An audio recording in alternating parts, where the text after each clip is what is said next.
The people are represented by two separate yet equally important groups: the police who investigate crime and the district attorneys who prosecute the offenders.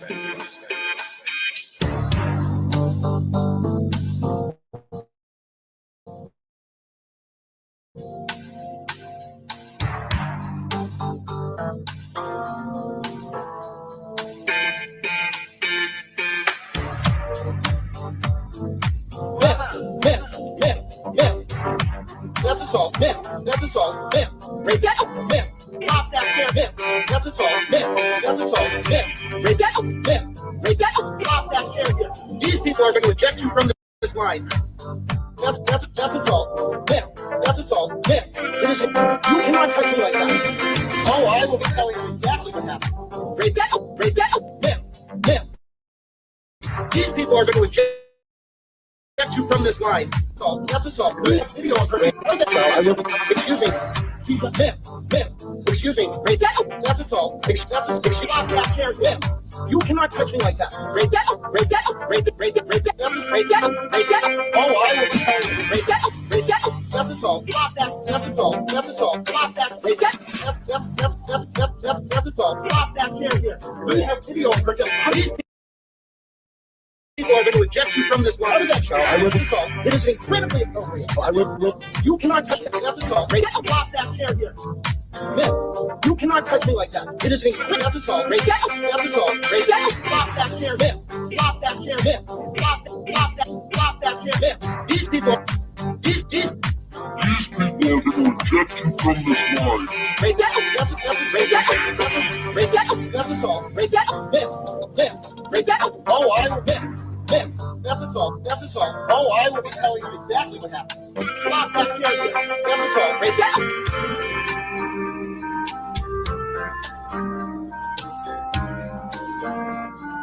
Man, that's assault. Man, break that.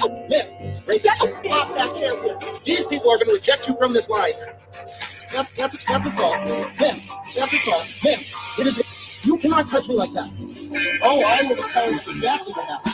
Break that up, man. These people are going to eject you from this line. That's assault. We have video of her just touching. How did that show? I will be. Excuse me. Man. Excuse me. Break that up. That's assault. Stop that chair. Man. You cannot touch me like that. Break that up. Break that. Oh, I will be telling you. Break that up. That's assault. That's assault. Stop that. Break that. That's assault. Stop that chair here. We have video of her just. These people are going to eject you from this line. How did that show? I will be assault. It is incredibly appropriate. I will. You cannot touch me like that. That's assault. Break that. Stop that chair here. Man, you cannot touch me like that. It is incredible. That's assault. Break that. That's assault. Break that. Stop that chair. Stop that chair. Stop that chair. Man, these people are going to eject you from this line. Break that. That's assault. Break that. Man. Break that. Oh, I will. Man. That's assault. Oh, I will. That's assault. Oh, I will. That's assault. That's assault. That's assault.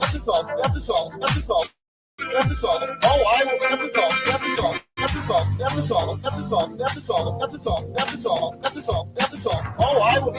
That's assault. telling you. That's assault. Oh, I will be telling you exactly what happened. Drop that chair here. That's assault. Break that. That's assault. Oh, I will be telling you. That's assault. Oh, I will be telling you. That's assault. Oh, I will. That's assault.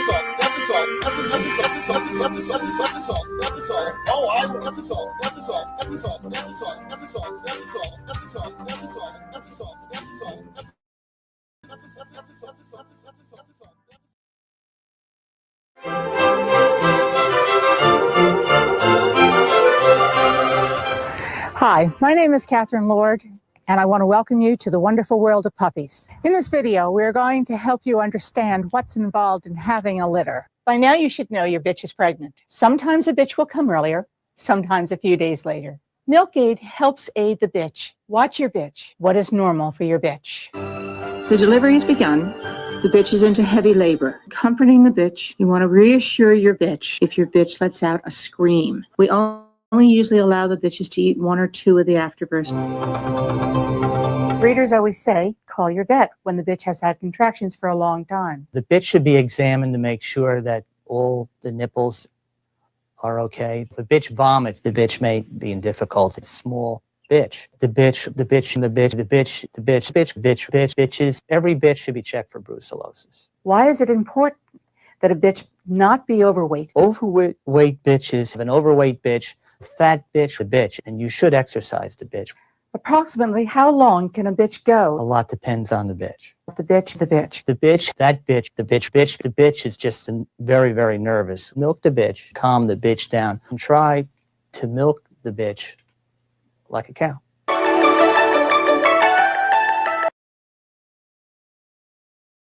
Try to milk your bitch like a cow. How are you guys doing today? Hello, everybody. It's been a minute. I'm so sorry. There's been a lot going on, and how dare you, Amber? How dare you? There it is. How dare you, Amber? Yeah, you need to be careful because Grande knows Morgan and Morgan. He knows Wendy and Wendy. So you have to be very careful around Grande the towel, okay? He's just a towel. He's here to soak up juices. Juices. You watched Big Boy on the Roof without me? Well, grounded. Okay, I would prefer if you watch. Get on the roof. I ain't never see a big boy get on the roof. I ain't never see a big boy get on the roof. I ain't never see a big boy get on the roof. Big boy ain't been on the roof. Never see a big boy get on the roof. I ain't never see a big boy get on the roof. I ain't never see a big boy get on the roof. Big boy ain't lay on the roof. I ain't never see a big boy get on the roof. I ain't never see a big boy get on the roof. I ain't never see a big boy get on the roof. I ain't never see a big boy drill on the roof. Never seen a big boy drill on the roof. I ain't never see a big boy drill on the roof. Big boy drilling on the roof. Big boy drilling on the roof. Big boy ain't drilling on the roof. I ain't never see a big boy get on the roof. I ain't never see a big boy get on the roof. Big boy ain't climbing on the roof. I ain't never see a big boy get on the roof. How you do it like that? Damn, you got tools on your back. Climbing on the roof. I ain't never see a big boy get on the roof. I ain't never see a big boy get on the roof. Shit, big boy get loose. Shit, big boy get loose. I ain't never see a big boy get on the roof. I ain't never, oh shit, he's falling on the roof. I ain't never see a big boy hop on the roof. How you do it like that? Oh shit, you just like a fat. Shit, pick up your back. I ain't never see a big boy get on the roof. Get on the roof. Get on the roof. Get your ass out the roof. Get your ass back out the roof. I ain't never see a big boy leap on the roof. Get the big ass off. Oh, never seen a big boy get on the roof until now. So I'm glad that you reminded me of that. We will. No, he said grilling on the roof, getting on the roof. He said titties on your back. He said a lot of things. Get your ass back off the roof. Off the roof, on the roof, grilling on it, getting on it, all of it. Everything. Every lyric you think you heard, you heard. So, Nikki, I have to check in. Nikki, last time we heard from her, she was in a pretty bad car accident. Did you have all your surgery? She had to have, what, 7 surgeries on your wrist or something? Fuck, dude. And I went to San Antonio briefly, and I wanted to check in on you, and then I realized I don't know how to get in touch with you. So if you can shoot me an email if you have any contact info. Next time I'm there, I'll come by and visit you.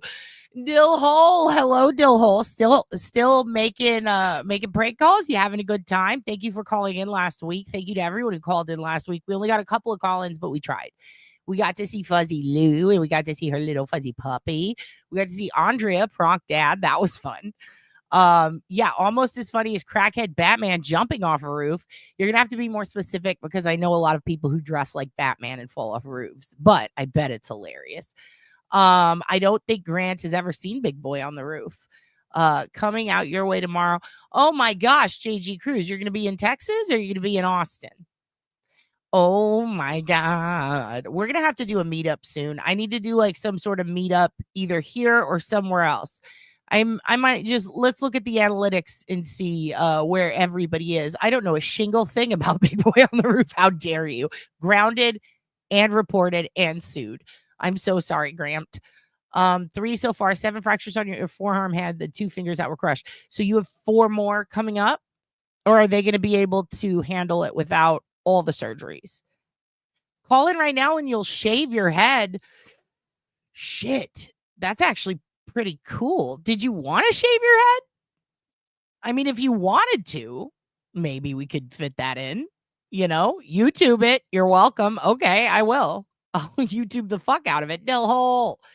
It's so nice to see all of you. It's been a few days.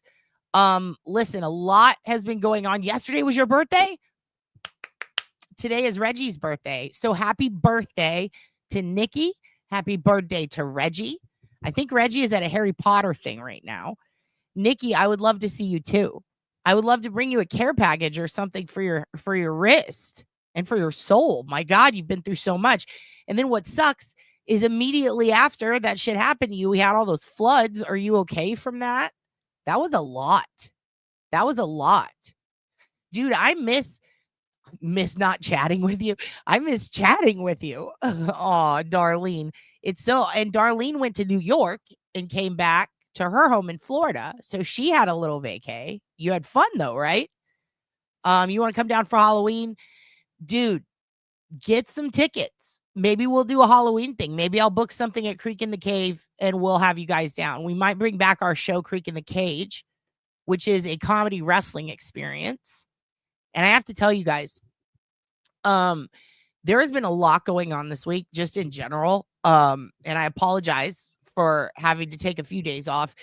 We had some court stuff with one of my clients that I work with. So that was a lot. And then, motions were made, things were done. And now my client has to go back to court tomorrow and she's all prepped and ready. So now I finally had some free time and I was like, I have to get on here and say hello to the kids, the children. Everybody is feral and feisty.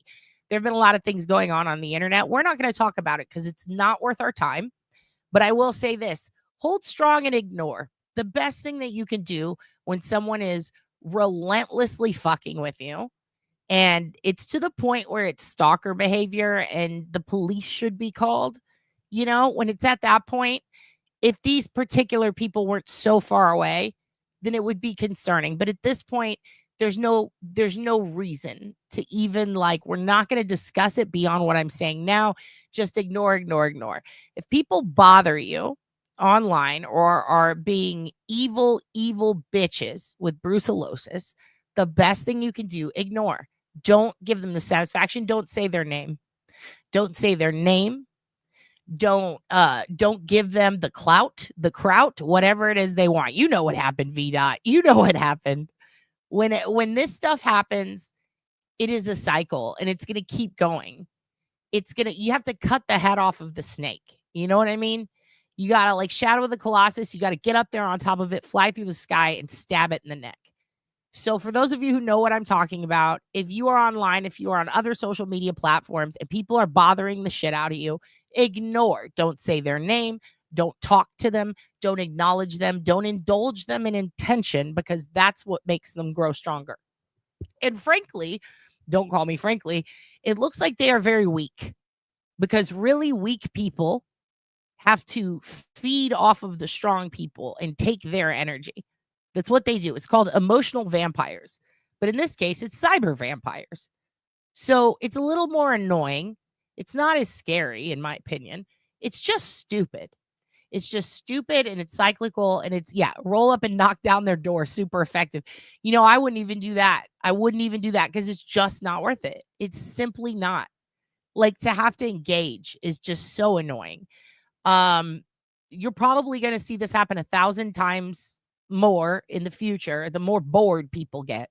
People get hot, they get sweaty, they get bored, and that's it. Who cares what they do in the shadows? I hate emotional vampires too. It's really annoying. And there's just no point. It's so silly. It's so ridiculous. You can't control what other people think of you or what they presume of you. If people aren't going to be decent enough to say, hi, how are you doing? And get to know you before making those judgments, they ain't well worth it. That's what that Bacon kid said on Trading Spouses, right? I'm so happy to walk into my OB-versary with a Giardia booster.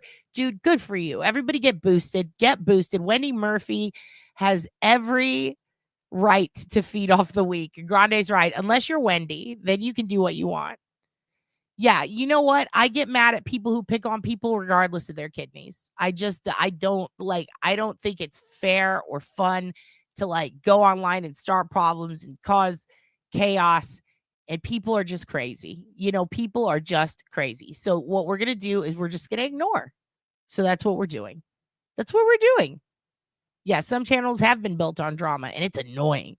It's annoying and it's disgusting.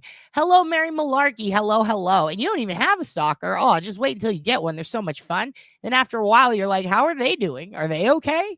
Are they emotionally okay? Eventually, you'll get to the point where you either ignore it or you stalk the stalker. And then you find out your stalker is really fucking boring. And then it's like, God, I wish I would have ignored it. But we have a lot to talk about. It's been a busy week. No one gets a kidney unless Wendy Murphy gives the okay. That's true. She is the one who signs off. You do need to rewind, Miss Malarkey, if you would like to see Big Boy on the roof. In fact, you don't need to rewind because I feel like the best thing we can do in this situation. Get on the roof. I ain't never see a big boy get on the roof. I ain't never see a big boy get on the roof. I ain't never see a big boy get on the roof. Big boy ain't been on the roof. Never see a big boy get on the roof. I ain't never see a big boy get on the roof. I ain't never see a big boy get on the roof. Big boy ain't lay on the roof. I ain't never see a big boy get on the roof. I ain't never see a big boy get on the roof. I ain't never see a big boy get on the roof. I ain't never see a big boy grill on the roof. Never seen a big boy grill on the roof. I ain't never see a big boy grill on the roof. Big boy grilling on the roof. Big boy grilling on the roof. Big boy ain't grilling on the roof. I ain't never see a big boy get on the roof. I ain't never see a big boy get on the roof. Big boy ain't climbing on the roof. I ain't never see a big boy get on the roof. How you do it like that? Damn, you got tools on your back. Climbing on the roof. I ain't never see a big boy get on the roof. I ain't never see a big boy get on the roof. Oh shit, big boy get loose. Oh shit, big boy get loose. I ain't never see a big boy get on the roof. I ain't never heard shit when you falling on the roof. I ain't never see a big boy hop on the roof. How you do it like that? Look, shit, you just like a back. Oh shit, pick up your back. Oh, I ain't never see a big boy get on the roof. Get on the roof. Get on the roof. Get your ass out the roof. Get your ass back out the roof. I ain't never see a big boy leave from the roof. Take a big ass off.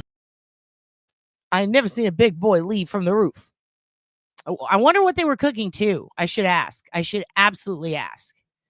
Are these guys taking friend applications? Are so funny. I have no idea, but I know that they made a music video, you guys. They made a music video of Big Boy on the Roof. One of y'all sent it to me, and I appreciate that so much. Was it you, Mia? Someone sent that to me the other day. So here's the thing. Shit's been busy. Why? Because the new WWE documentary that goes behind the scenes came out. So Dad has been checked out. I had to watch all of it. It is incredible. One thing that I'm furious about is the lack of women in the writer's room. I think I've expressed this before. This is not true crime related. This is just me bitching about wrestling. There's only been one female writer in WWE that was hired on specifically as creative in like something like 10 years. She wrote the Mandy Rose Otis storyline, which was one of the greatest storylines of love of all time. People were for it. And when it was peaking at its height, she got fired by Vince McMahon. And it was during the time, I believe, when they fired like Bray Wyatt and all these amazing people before he died. It was, God, they really fucked that one up. You got to fumble the bag hard to fuck that up. Why would they need a writer? Grande doesn't know yet. It's all written. That's one thing though. This is not shitting on Grande. You know how much I respect you and love your work. So with WWE, people like to go, oh, that shit's fake. Yeah, no shit, Sherlock. But we don't use the word fake. It's a TV show. It's just like any other show. It is written. So if you're going to look at Game of Thrones and go, this shit's fucking fake. I mean, yeah, no shit. There are no dragons. However, I will say this behind the scenes docuseries that came out is it's called Unreal. It's one of the most incredible things I have ever seen.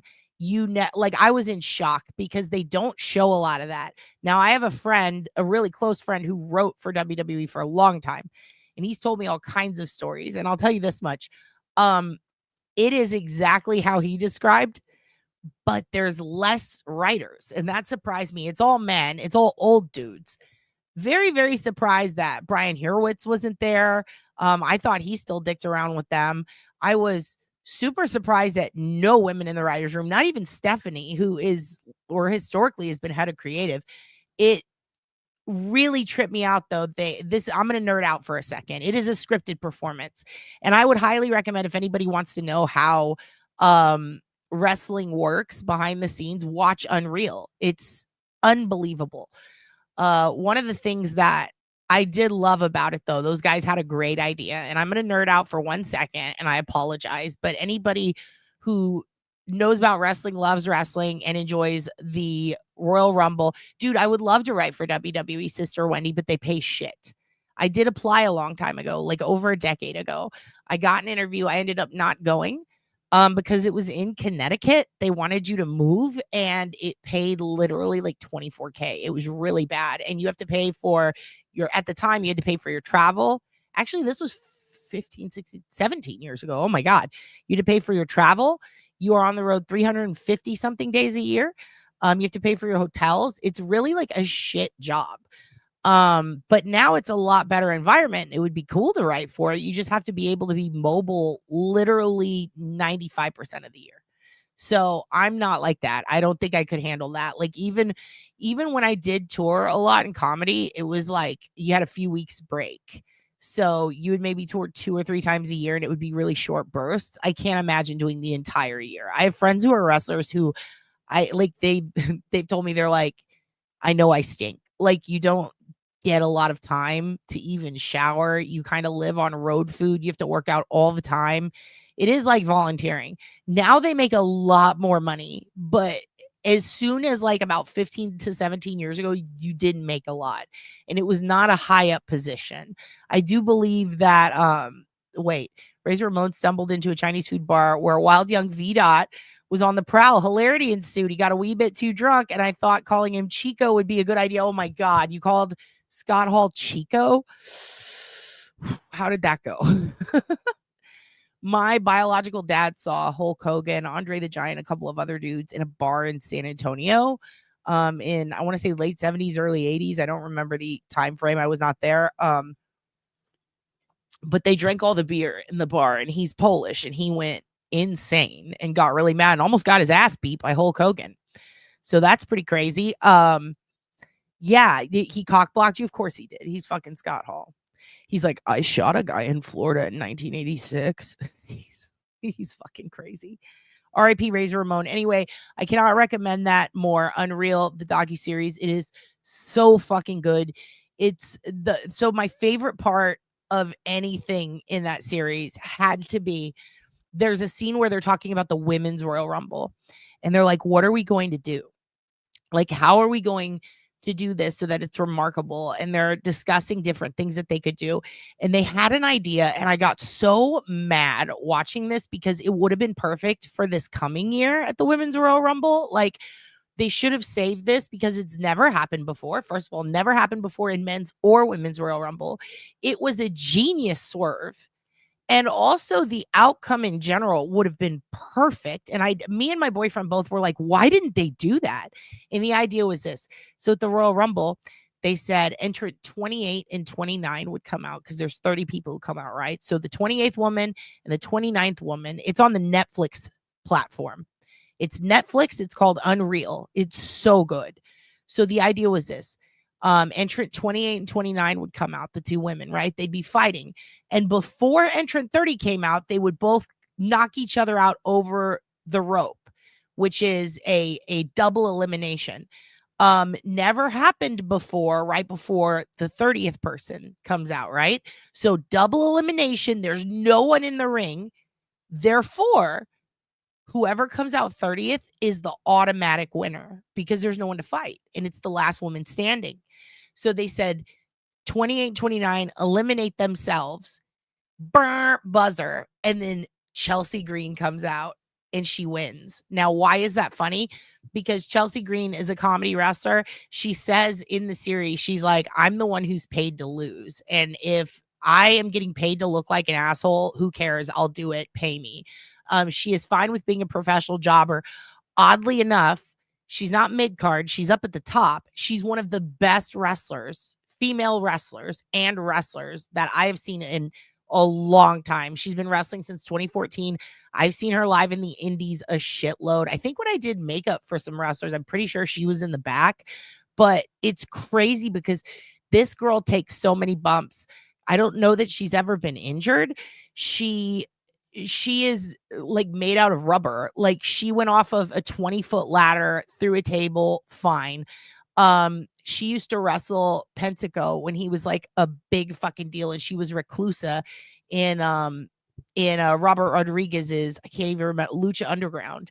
She was one of the greatest wrestlers in general. She still is. She is insane. Like she can take bumps that, and by take bumps I mean take hits and stuff that look so fucking real. They are real. I mean, she's actually getting hurt, but she doesn't physically get injured.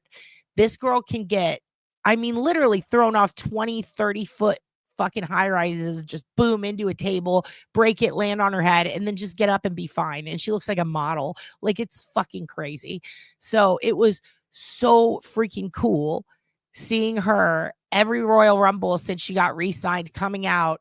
And then it fucking broke our hearts because within 30 seconds she'd be eliminated. She's the one who would get like, she entered and then boom, tossed down. She's like, why? Or she gets attacked before she even gets to the ring. So it would be so funny if she comes out and then just wins without having to do anything. It would be like perfect for her storyline. And they scrapped it. Even though Triple H and everyone around the writers' table were like, that's brilliant, that's amazing. They laughed, they loved it, and then they didn't do it. But I get why, because Charlotte came back from injury, and she is, I mean, she's Ric Flair's daughter. She's had one injury in her lifetime. She is the queen of wrestling. She's one of the top 5 wrestlers of all time, men and women included. Like, of course she's going to win the Royal Rumble, but it was so cool seeing the alternative theories of what they could do behind the scenes, and I highly recommend it. Go check out Unreal on Netflix. God, it's good. Oh my God. And I'm going to rewatch it tonight. Now, we did the episode where John Cena turns heel. I want to see if Mike Crawford will watch that, and then if we can have him on to talk about it. Because I am so fascinated with Cena, his legacy, his family. He was wearing 25-year-old knee pads when he did that. He refused to actually give the doc makers of Unreal like outside. He refused to break character, let's just say. And he's like, no, I want people to be surprised and have fun. I love Cena. I love him. I loved it when he had the spinner belt. I remember seeing him live when Chris Benoit died, which was so sad. I was in the stadium because Mark Henry used to come into where I worked, and he gave us some tickets, and we went to go see wrestling. And it was right when Benoit died. All the dads were crying. It was so sad. Roddy Piper came out, announced he was lymphoma free, which, by the way, shout outs to my friend Jenny. I don't know if she's watching tonight. She's a dear friend of mine. I used to work with her back then, actually, at that specific place. She just found out today she's cancer free. So Jenny, congratulations. I love you. I found that out about 4 minutes before the live started. Yeah, Chris Benoit has one of the most darkest stories, and Eddie Guerrero, because Eddie passed away shortly before Benoit did what he did. And they were best friends and they loved each other. And it was just so sad to see like the mental degradation from that, from the physical pain.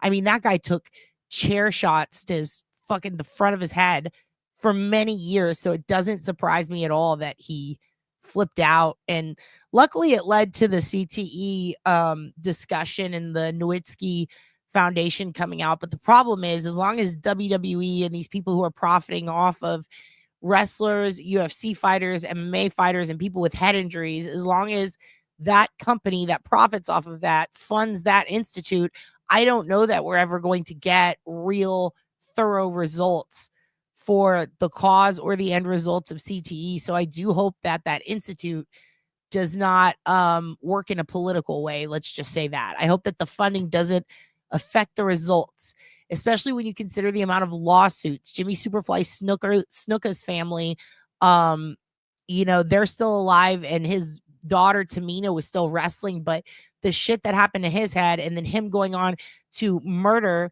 Argentino, like that, a lot of that, they should have explored this a long time ago when that happened. And that was the 80s. How has Mick Foley survived his career? His body, it is broken. His body is broken. He's got half of an ear or like almost completely cut out. His tooth was in his nose. The fact that he's still a nice guy and he loves Santa Claus and Christmas is shocking to me, because a lot of people, they end up with rage issues, head injuries, and he took probably the most hits out of any wrestler of all time. So goddamn, fucking say a prayer for Mick Foley, because we cannot lose him. He is a big fucking deal, and I love him so much. I know boxers who don't remember where they left their gloves. It's terrible. Yeah, it's and not just that, the crying and the fits of rage that they get after a concussion. Just look at Daniel Bryan and what he went through. Like, it's horrible. It's really bad. Mankind versus Undertaker, Hell in a Cell. Yeah, that was amazing. And he wasn't supposed to go through that. He was not supposed to go through the cage. That was crazy. Tooth in your nose? Like, goddamn, dude. And seeing them talk about it. Oh my God. That shit brings me to tears. Mick is an angel. I've also met him. He is an angel. He does stand-up comedy. He's amazing. He is amazing. He's a sweetheart. Absolutely. And his daughter, Noelle, is so fucking sweet. Yeah, that's what CTE, a lot of people were like, don't make excuses for Benoit. It's not excuses. If you saw his brain, it looks like a Rorschach on every angle. Like, there are massive black spots. And what's interesting is, if you look at the brain of someone who took a lot of acid, it looks the same, because what it does is it degrades parts of your brain where the hormones and the chemicals are, and it cuts off the blood. It like causes all these issues where you just have black spots. It's like there's nothing there. And these are parts with like neurotransmitters that are supposed to be firing off happy hormones, dopamine, serotonin, various things that regulate your mood. When you don't have that, because it's all injured and wrecked, you could just black out and do all kinds of stuff, it seems. And I just really, really wish that there were more studies done that were independent and not funded by the very people who are causing the CTE, i.e. the NFL, UFC, WWE, TKO, all of them. Like, it's just not good. It's really not good. Yeah, and it's this, and fuck, it's just wild. We're talking about CTE, head injuries right now. Okay, so here's what we're going to do. We have a couple more short videos. I put to be determined because initially I had something else I wanted to talk about today. We were going to go over some of the Delphi docs. And then I was like, well, I really want to finish them. I'm almost done. And I'm halfway through Koberger. So I'm just sitting here going, are we going to do this today? And then I saw something and it bothered me. And it's on the news right now. And I don't know that they've caught the guy yet. So we're going to have to talk about it. If you are in Arkansas or the surrounding area, this is definitely going to concern you, especially North Arkansas. If you are, I would check out basically any state around Northwest Arkansas all the way. I would even go to Texas. I would go Tennessee, all these areas. Just be on the lookout, because there is some crazy shit going on. And I think the best thing to do, we'll wait. I'm going to show it to you. There is a man who killed a couple in the woods who were with their family hiking. They had just moved to Northwest Arkansas. They had just moved there, and they have 2 kids, and they go out and they're hiking in these woods, in this park, and a guy kills them, and the little girls get away, and they run to a visitor station, and they get help, and they can't find the guy. And the guy's creeping around the woods. There's pictures of him. There's a sketch of him, but he just killed this family, or this husband and wife, in cold blood. They had just gotten their water turned on. It's so freaking crazy and sad. I can't show you like Nancy Grace stuff of her freaking out about it, even though, believe it or not, she did have some pretty good info. And a lot of the news sources that I could find were not giving the full story. I did find a Law and Crime that seems to report everything on it that I could find. So I'm like, fuck it, we'll just show this. It's a lot better, I think, than me reading the documents that I could find and the information from the news myself, because I will go off on tangents and I don't want to do that. So what we're going to do, we're going to watch a couple more goofy things, and then we're going to get into that story. And then if we have time, there's been a lot of discussion about Ghislaine Maxwell, the financier. And I've been paying a lot of attention to the Epstein Ghislaine saga, because I remember back in the mid to late 2000s when all of this shit came out about Epstein and him getting this sweetheart deal and having an ankle monitor and being able to leave his house and do whatever he wanted, I was horrified. I used to have a podcast with my friend Michael called Fox and Foes, and we would basically rip on Fox and Friends, and we would talk about this stuff. And I was really shocked when Acosta and the people who gave him that sweetheart deal were given or appointed positions by the president, and it felt like favors. And it was disgusting because a lot of people don't realize this. Like, Trump was raided a long time ago over Epstein, like in 2007 or 8, I can't remember. His secretary's Rolodex was taken. It is all on file. He's like very good friends with him. He had something like 11 different phone numbers for him. They contacted each other over twice a day at times. I believe the Rolodex was kept in a horse stable. This was all available back then. We talked about this on our podcast. And so to the financier. And so to see people even question whether Trump is friends with him is so bizarre. Like, it's beyond friends. And there's core records, there's depositions from the past. I don't understand. Yeah, they were literally best friends. And I really don't understand why people are even questioning it. It's already out there. Like, release the Epstein files. You kind of don't need them. They hung out at a bar in Palm Springs all the time. Like, that's one of the places where they would meet up. This is all already on papes. You can look it up on Judy records. And by the way, if you look up Donald Trump on Judy records, good fucking luck, because there are thousands of pages to read. And by the way, that ridiculous deal that he gave him, I mean, the Florida lady who, the reporter who uncovered all that, the amount of shit she got for that. And the amount of shit she got for pointing out that this was a sweetheart deal years before other people reported on it on the mainstream was crazy. It was really crazy. So yeah, they were running buddies. They were bitch boys. They were their homies, and they had direct contact to each other. Trump never rented the Lolita Express. Like, he didn't need to. That was literally a situation where they are besties. They can hop on each other's planes whenever the fuck they want. And they don't even log that shit. So that is scary. When he's allowed full unfettered access, that's scary. And that's true. And it's been that way for 2 decades. At least. I'm pretty sure it's like 3. So it's really shocking. Yeah, Julie Brown is a hero. That was her name. We are going to hopefully go over some of that, because I'm just so beside myself with, like, are people stupid? Like, we knew this. We done been knowing this. Why is it a question? Why is it a question? So they've been talking a lot about Ghislaine on the news and going through her dossier. And I'm just very amused by it, because it's like, yeah, we know. But I think maybe people need a reminder. So I figured we could pick that apart a little bit, just because it keeps coming up. And it's like, I don't, do people not know this? I don't know. But of course, we're going to have to get into some total self-defense for you kids. We need to brush up on our self-defense. And also, one of my favorite new lanes on the internet I'd like to introduce you to, if you don't know about it.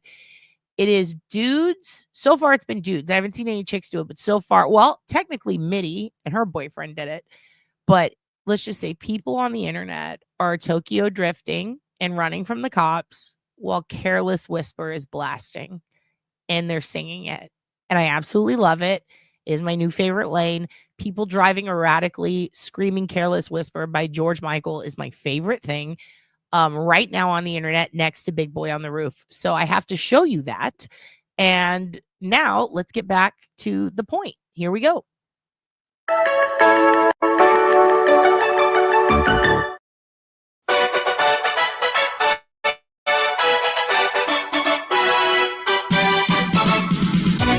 Self-defense means meeting violence with violence.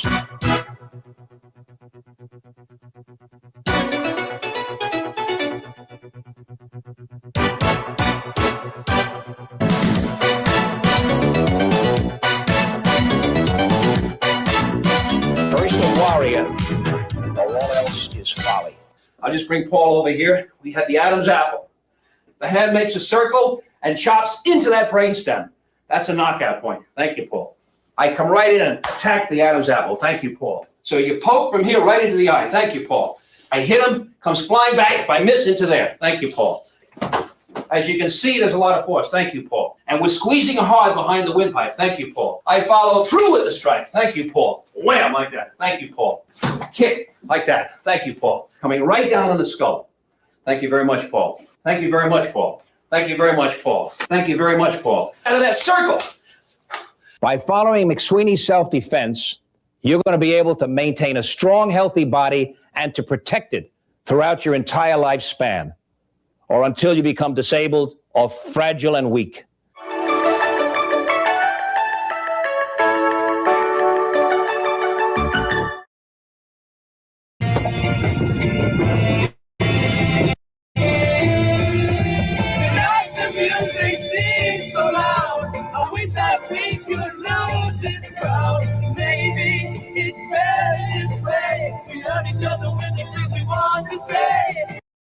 Okay, the bowel. So I'm going to tell you a little bit of my bowel.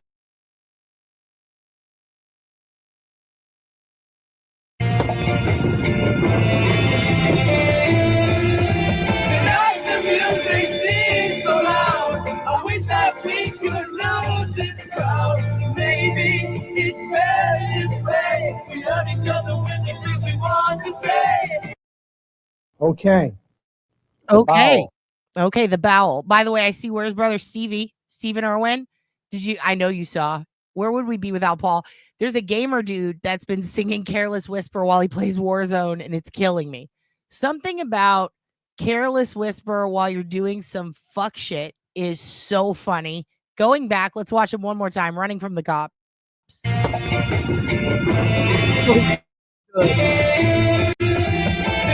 the music seems so loud. I wish that we could lose this crowd.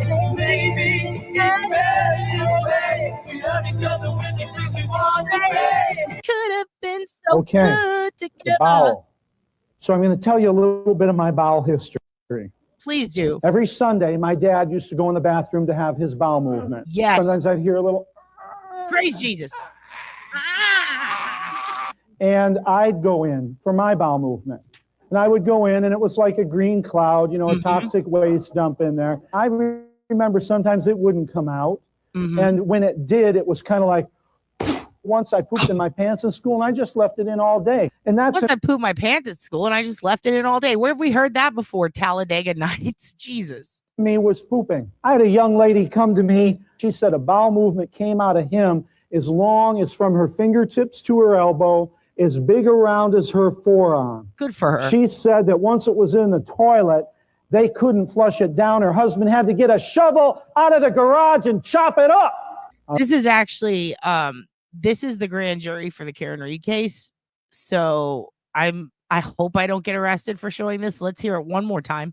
Okay, the bowel. So I'm going to tell you a little bit of my bowel history. Every Sunday, my dad used to go in the bathroom to have his bowel movement. Sometimes I'd hear a little, and I'd go in for my bowel movement. And I would go in, and it was like a green cloud, you know, a toxic waste dump in there. I remember sometimes it wouldn't come out. And when it did, it was kind of like, once I pooped in my pants in school, and I just left it in all day. And that to me was pooping. I had a young lady come to me. She said a bowel movement came out of him as long as from her fingertips to her elbow, as big around as her forearm. She said that once it was in the toilet, they couldn't flush it down. Her husband had to get a shovel out of the garage and chop it up. I love bowel stories. Want to hear about some worms? That is literally Living rooms, bedrooms. that is literally the best part. Want to hear about some worms? And then it just cuts off. Like I can't think of a better ending to such a remarkable speech. No, this guy is selling the idea of pooping, and that's what I appreciate. Dinettes. Oh yeah, you can find them at the market. We talking about flea market. Montgomery. It's just like a mini mall. Oh yeah, come shop with us. I said flea market. Montgomery. It's just just like a mini mall. Hey, hey, you heard me. Come shop. Living rooms, bedrooms, diners. We got it. You need it. You'll find it.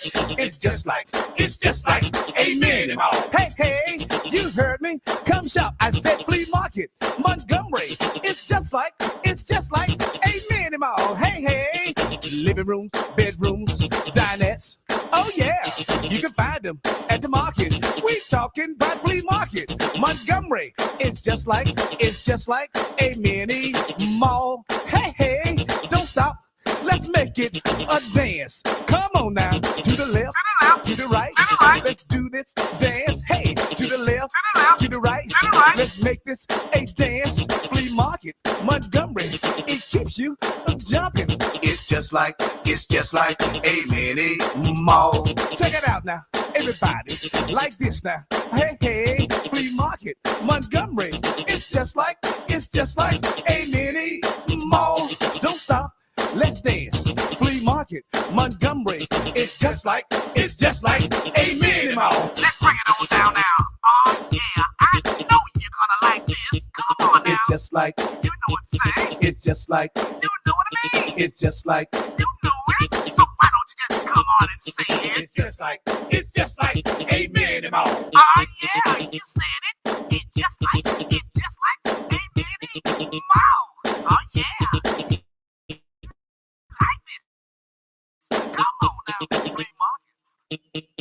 Bum, bum, bum, bum, bum, bum. Okay, so now we're going to talk about this situation.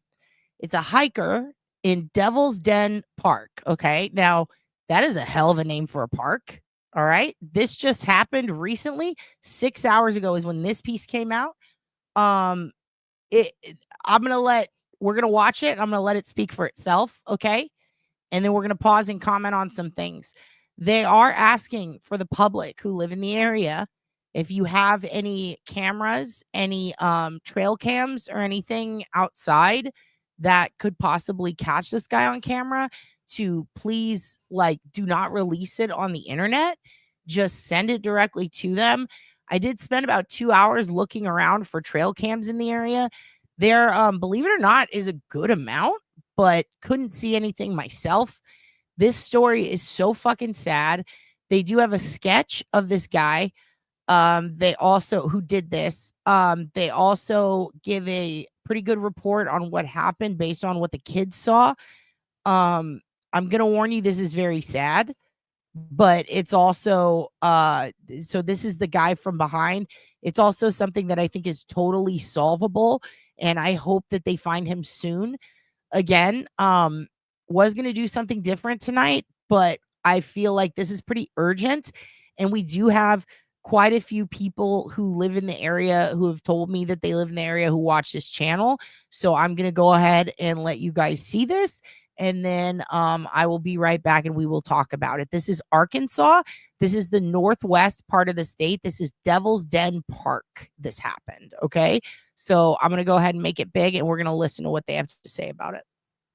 I have a brand new update for you, just in from Arkansas on the intense search for the Devil's Den State Park killer. I want you to get a good look at this picture. This is brand new, just put out by Arkansas State Police, of who they say is the person of interest in the murders of a mom and dad who were out for a weekend hike with their daughters. Also today, police put out this new sketch of what they say the killer's face may look like. The hope is that these new images will help in the manhunt to bring this. Also, I do want to point something else out. So you can't see what's on his hat right there, but I was seeing a lot of speculation online about this, about how some people think that he had like an REI or a bass fishing hat.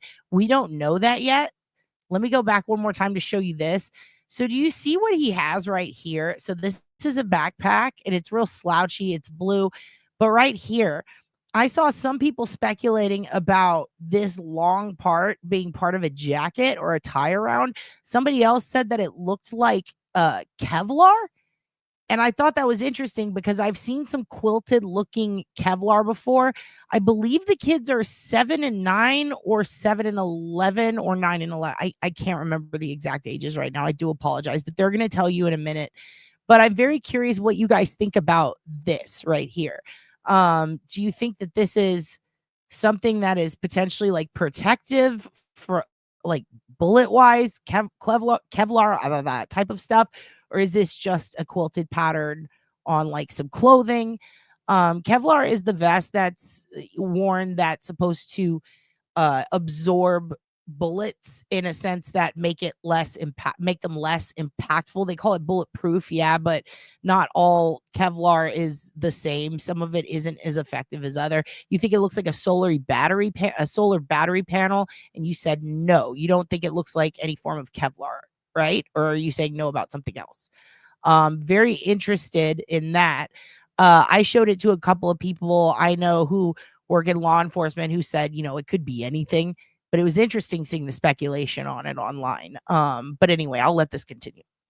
This picture, this is brand new, just put out by Arkansas State Police of who they say is the person of interest in the murders of a mom and dad who were out for a weekend hike with their daughters. Also today, police put out this new sketch of what they say the killer's face may look like. The hope is that these new images will help in the manhunt to bring this person to justice. Police are still looking for the person who killed that mom and dad who had just moved to Arkansas and were out for a weekend hike with their daughters ages 7 and 9. There's also a new clue put out by investigators that I will tell you that they hope can bring this manhunt to an end. We're on the case presented by Law and Crime. I'm Chris Stewart.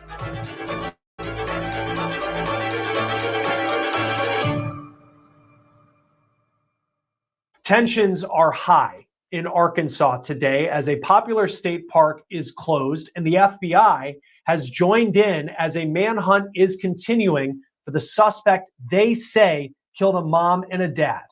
All right, let's get right to it. Here is the new image that was just put out this afternoon by Arkansas State Police. This is who they're calling a person of interest in the murders of Kristen and Clinton Brink. They were just out for a hike in Devil's Den State Park over the weekend in Northwest Arkansas with their two daughters, who were just 7 and 9 years old. Now, when you look at this image from Arkansas State Police, you can see that the person appears to be wearing a backpack, and you see little hints of blue in the design. This person of interest has long sleeves, a hat, long pants, which matches up with the description that was originally put out by state police. It's also important to note that state police say he was wearing sunglasses and he had fingerless gloves on.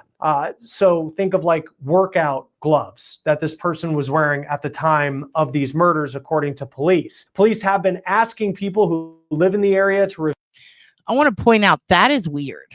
I think that that's very weird. And I don't want to I just find that very strange to have fingerless gloves. If you're going to commit a crime, right, and you're wearing gloves at all, wear the whole fucking glove. Isn't that the point, right? To not show fingerprint. But I guess, I don't know. Was this something that was unplanned? Was this guy doing this on purpose? It's just odd to have fingerless gloves. I don't know. It's strange. Also, who got that picture? Strange. View trail cameras if they have them, or if yes, they were... and it was unseasonably hot, unreasonably hot, I should say. It's hot. It's absolutely hot. I don't know why he's wearing that many clothes. In the park on July 26th, that was Saturday, to review images that they took with their cameras on their phones or maybe a GoPro to see if they have any information or any images of this person of interest. Also new today is this image. Police put out this new sketch showing what the man's face may look like. You can see he has a little stubble on his face. Police described him as a white man with a medium build. There's also a key clue, a little detail that investigators put out as they released that sketch, which could be critical in this manhunt, and I will get to that in just a moment. It's important to remember what this manhunt is all about and what this person of interest, according to police, allegedly did. They took the lives of this couple, two parents, Kristen and Clinton Brink. The two of them, they were in their 40s, and they had just moved to Arkansas from out of state. Previously, they lived in South Dakota and Montana. The Associated Press reports that Clinton Brink, the dad, was scheduled to start his new job on Monday as a milk delivery driver near Fayetteville, Arkansas. The mayor of their new town where they moved to said the water was turned on at their home just in the last couple of weeks. So they were brand new to this state.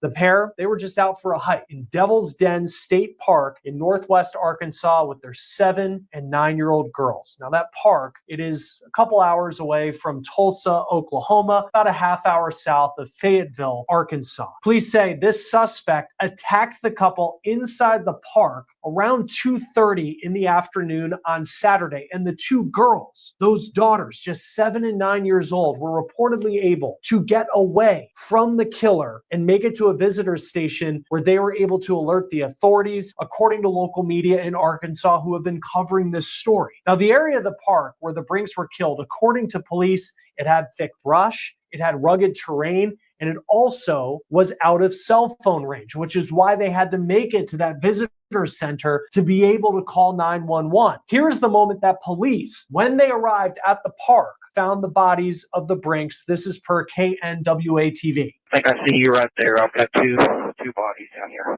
Now, those two girls, it is horrifying to think what they went through, but they are physically okay. And according to police, they are now in the care of family members. But again, you cannot understate the trauma and the horror that they must have witnessed out on the hike with their parents. The Brink family released a statement that said in part, Clinton and Kristen died heroes, protecting their little girls, and they deserve justice. They will forever live in all of our hearts. Now, the last time police say the suspect was seen, they were driving out of Devil's Den State Park, and they were in a black four-door sedan, and they believe it may be a Mazda. Important part here is that the license plate was blocked from view. It was covered by either electrical or duct tape. We also just learned this new big clue that I was talking about from state police when they released this sketch. Could be very, very key in the manhunt for this killer. They believe the suspect was injured during the attack. It is unclear why police believe this or just how serious the injury may be, the type of injury it may be. That is unclear, but we do know that law enforcement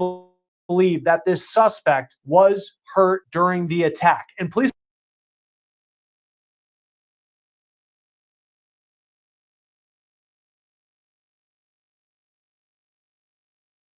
muted, my bad. Okay, so we're going back a little bit to reabsorb some of what they just said. There was duct tape and or electrical tape over the license plate. That is intention to do a crime, in my opinion. Like, if you're covering your license plate with tape, you likely have that planned. If he did it before leaving the park, possible, like, obviously cover up, but I think that it was camera on the way in. I want to hear it one more time to be sure.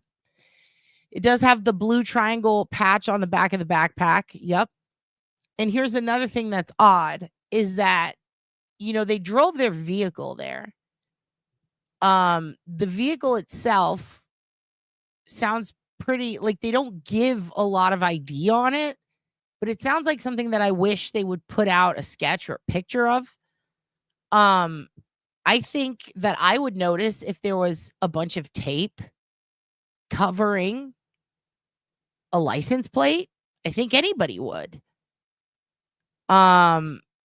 Yeah, exactly. It would take too much. So I think that it was on the way in, right? That's what they make it sound like. Also, who carries electrical tape with them? I have a bunch in my car, but that's just because, you know, if something happens. I also have duct tape. I actually don't know why, but like my whole life, that's part of the toolkit you keep in your car. However, they said that he was injured, right? Obviously, 2 people are dead. So, yeah, it wasn't like change the numbers. It was blacked out, you know? I would notice something like that. I think anybody would notice something like that. So it makes me wonder, what route did he take on his way out? I wish that they would give us some more information. I have yet to find anything on that. The fact that they said that he was injured, they won't say how. I can't remember if it was a gun that he used. I believe there was another report where someone stated a gun. I'm very interested to hear more. They are definitely like, they're putting the word out. It's a big popular story that just happened. But I wish that there were more details. I hope that this isn't going to be another situation like Delphi where they give us very little and then they wait and give us something very important later. At least we have the picture of him right away. The fact that they're asking people to, or they're telling people, stay indoors in that area. Do not go out. They've closed the entire park. This happened on Saturday, Laura. So the park is closed. They're searching through it. They found the 2 bodies of the parents. Heavy brush, no cell phone service. Makes me think that he was already out there, maybe. But how would he know where they are going? Is this a crime where he was like, the guy was like, I'm just going to kill whoever comes near here, or if somebody's bothering me? Was he going into the woods specifically to escape? Did he exit out of the park?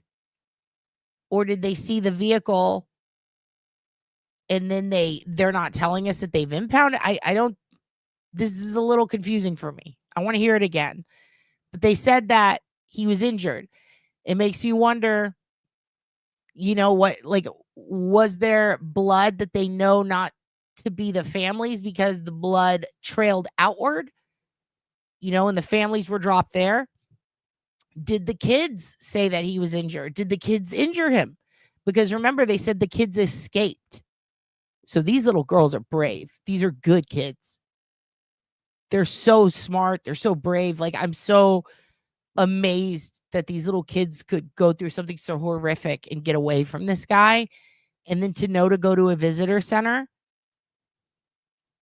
I wonder if this was a crime of opportunity or if he planned it. Did he plan to do a crime on anyone, or was it this specific couple?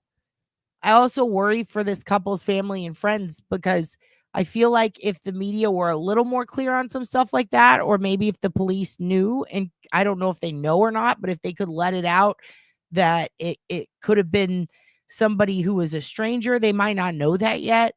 I just really worry about the family, friends and family and people who are on their Facebooks and shit, people catching flack over this, thinking it's targeted, when really this person could have been planning to kill someone, but not necessarily knowing who, if that makes sense. There's just a lot here. It's very spooky. These kids are brilliant, though. Like, I'm so glad they got away. Those poor kids. I'm so sad they had to see that. Let's listen one more time to the facts of the case. Witnessed out on the hike with their parents. The Brink family released a statement that said in part, Clinton and Kristen died heroes, protecting their little girls, and they Reports said, so that's what they mean by protecting the little girls. Mother ran away with the girls originally, and she told the kids to run while she went back to help her husband. Oh, God. Deserve justice. They will forever live in all of our hearts. Now, the last time police say the suspect was seen, they were driving out of Devil's Den State Park, and they were in a black 4-door sedan, and they believe it may— Okay, so they were driving out. I wanted to see if I heard that right before I said it. Okay, he's driving out. So he did exit the park. So he's exiting, and he has the tape over his license plate. Interesting. Be a Mazda. Important part here is that the license plate was blocked from view. It was covered by either electrical or duct tape. We also just learned this new big clue that I was talking about from state police when they released this sketch could be very, very key in the manhunt for this killer. They believe the suspect was injured during the attack. It is unclear why police believe this or just how serious the injury may be, the type of injury it may be. That is unclear, but we do know that law enforcement believe that this suspect was hurt during the attack. And police are also hoping that anyone who lives near the park or may have been in the park has pictures on their cell phones or maybe some GoPro footage that might have captured something suspicious or even captured an image of this killer. Now, it's unclear if anyone has come forward. Police have been very clear. They don't want people sharing information or images on. Okay, so we have a black 4-door Mazda with tape over the plates. I'm going to make some notes on this. I had some notes I took earlier, but I was listening to a bunch of them, a bunch of different. It felt like a lot of it was speculatory, or speculative. Sorry. A lot of people saying this is what I heard, this is what I heard. So I was hoping to get more out of this. And I was taking notes on it right before we came on. So let's go ahead and take some notes together, shall we? Because this is interesting. I also saw black on another report. So it's a black 4-door Mazda. Somebody said hatchback, but I wasn't entirely sure on that. That was just a comment. Specularious. That's a good one. Black 4-door Mazda with tape. And it was exiting. The tape is covering the plate. And it was exiting the park. And the little girls got away to a visitor center. Okay, let's continue. Social media as they are trying to put this investigation together. Clam, this happened on Saturday. We have learned today that the FBI is now involved in this investigation. KNWA-TV is reporting that the Arkansas State Police still the lead in the investigation, but now the FBI, their office out of the capital of Little Rock, is providing resources in hoping that they can bring this killer to justice. All trails in Devil's Den State Park, they are closed until further notice. Police have also said that tough terrain I was talking about, that lack of cell service, that is also making this investigation challenging for law enforcement. Police have said they've received multiple calls and tips, and what sucks is this is going to affect the geofence warrant data if they're able to get one. You know, if they're able to do a geofence, that's one of the unfortunate sides of it, is that if you have low to no cell service, that really does affect that. Still, they really haven't said much about whether they're close to arresting a suspect, if they know who the suspect may be. And they yes, that happened Saturday at around 2:30 in the afternoon. Also haven't officially revealed a cause of death or a potential motive for this attack. Please say anyone with information should call the number you see on your screen. That is for the Arkansas State Police, 479-751-6663. Not only have police put out that phone number as a tip line for a place for people to go with information, they have also set up a website where people can go and fill out information if they know anything about this person. Agreed. And I think the lack of cell service in the area, if it is an impulsive opportunist or someone who targeted the family, here's the thing. I think it has to be, or could be, I'm not going to say has to, but it could be a local, simply because in order to know about the lack of cell service, if that is a part of it, I think it could be a local. The fact that they covered their license plate feels intentional, right? Likely maybe was avoiding or trying to be weary of public cameras, things like that. But here's the crux of it. The family just moved to town. They just got their water turned on. He was moving there, the husband, for a milkman job. He was going to be a milk delivery driver in the area. They lived in, where was it, South Dakota and somewhere else before that? Huh. Interesting. Of interest as we put that person's picture up on the screen once again. The state police say there are 3 things that they're asking the public to do to help them in this investigation that's now been going on for more than 72 hours. They say anyone who is at Devil's Den State Park on Saturday, July 26th, to review any photos, videos, or GoPro camera footage for images of that. They have not said who took this picture. So we don't know who took the picture of the guy. Yeah, everyone thinks Keys. That's always a thought. But Keys, this wouldn't have happened. There's a reason why you never see pictures of Keys at his kill sites, because he stalks them weeks and months in advance. This feels like somebody who did something real dumb. The fact that his vehicle was seen at all, like, who cares about the tape over the plate? They saw your vehicle, dude. So I feel like this person isn't that smart. Let's just say that. I mean, anybody. And by smart, I mean, they're not, I don't know. This feels very messy, poorly done, but the attempts to be elusive make me wonder. Yeah, I do wonder about that too. Did this person know because they were a local, or did they go online? But also, not all online sources give you that info, because when I went to Emelong Park, I remember wondering, like, is our phone going to work out there so we can play music on the internet, like play YouTube and shit, put on songs and shit like that. And we couldn't find any information. So that could be actually lore, genius. That could be something we could look at. We'll check out the park site and see. Is it Walmart's corporate campus? Or I don't know. Is that true? I don't know. I mean, it is fucking Walmart, and that it is a violent place. I don't think it's a trail cam, though. I do think it's a person who might have taken that picture. I don't know, though. They don't really say. Yeah, Keys was way more organized than this. By the way, yes. Oh, God, thank you. If you are in Hawaii right now, go to high ground. There's, oh, Jesus, the weather there is really bad. What are they getting? Is it a tsunami warning, I think, that they have right now? And it's not just there. It's the ports in Alaska, the tips and the little islands on the edge. Be very, very careful. Go to high ground. Ugh, it's horrible. It's horrible. The car was very loud, maybe like a sports car. I wondered, did he rig the exhaust or something? Is it one of those cars where the exhaust makes a ton of noise? They don't say. Now, I was reading rumors where people were saying gun, but I hesitate to even bring that up because, like, you know, we don't know yet. I did not even see the end of this. I was looking at this right before we went on because I've been trying to find news on this all day, and this was the last one I could find. Yeah, he's not criminally sophisticated.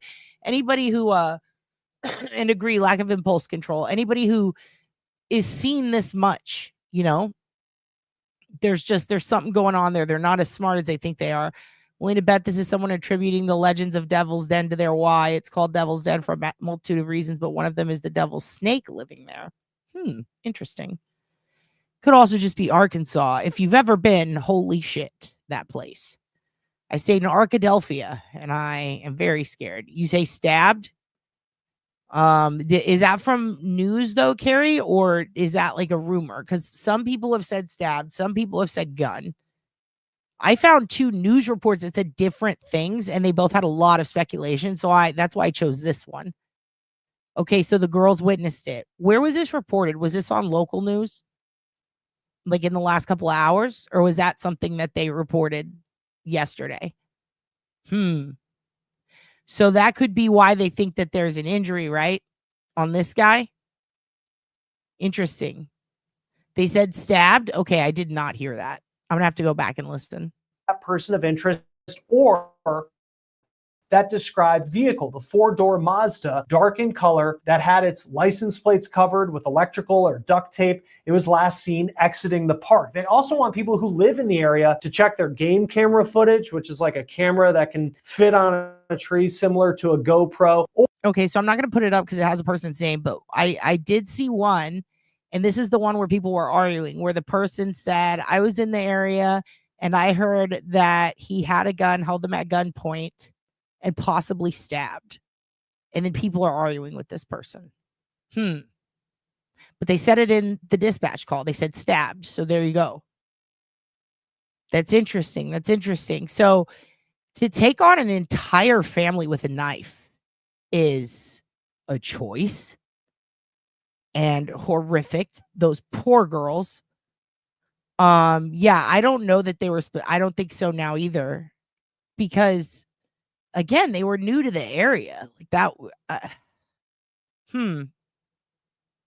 Or if they have home surveillance footage, to look through that as well for anything related to this investigation. And they're also asking people not to post those images on social media. Police are trying to control the narrative here. We know how things get with misinformation, and police want to make sure that they are controlling what the public knows about this search. Joining me now is retired NYPD Detective Tom Burney. Thank you for taking the time to be with us on Law and Crime. This is just a terrifying story because this was a family out for a hike on a weekend. They had just moved to Northwest Arkansas, probably exploring the outdoors with their young daughters, and someone attacks them and kills them. And it's been 72 hours since this happened, and we still, at this point, at least at the time of this recording, we don't have an arrest. Putting out a sketch, what do you make of that decision by law enforcement? Well, thanks for having me. And again, my condolences to the family of this horrific crime. And I feel awful for these young children that are left behind, having to deal with this crazy tragedy. And so the fact that a sketch has been put out is encouraging.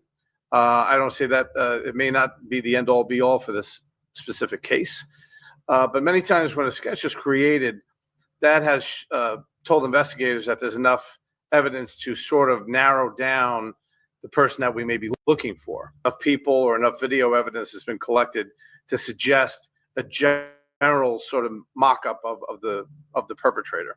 So at least it leads us in a direction where we can narrow down, out of a crowd of people, that this person is a male. We know him to be a male, either white or light-skinned Hispanic, and with certain facial features that people might recognize. So if the sketch gets out there, and now someone from the local community or someone in the adjoining towns or even within the state itself happens to recognize, hey, I know that guy. That's the guy that works down at the local market, or, he's the guy who delivers my mail, or whatever it may be. This, then this would elicit now help from the community to try to say, okay, well, I think I know who this guy is, and then, get the authorities, in a certain direction where they can maybe, interview somebody who may fit that description. Okay, I do have some more info. I want to read to you guys, okay? Let me make myself big. So this is directly from the DPS site from arkansas.gov. Arkansas State Police released new photo and person of interest in Devil's Den double homicide. Public urged to help identify man. So this came out today, and it was the image that we saw earlier. Investigators have released a new photo to accompany the previously released composite sketch of a man that they are seeking to identify for questioning in connection with the double homicide that occurred Saturday, July 26th at Devil's Den State Park. Clinton David Brink, 43, and Kristen Amanda Brink, 41, were fatally attacked while hiking with their two daughters, who were unharmed and are now safe with family. So they were unharmed. That's good to know. If you have any information, you are urged to call the ASP tip line at 501-618-TIPS. That's 501-618-TIPS.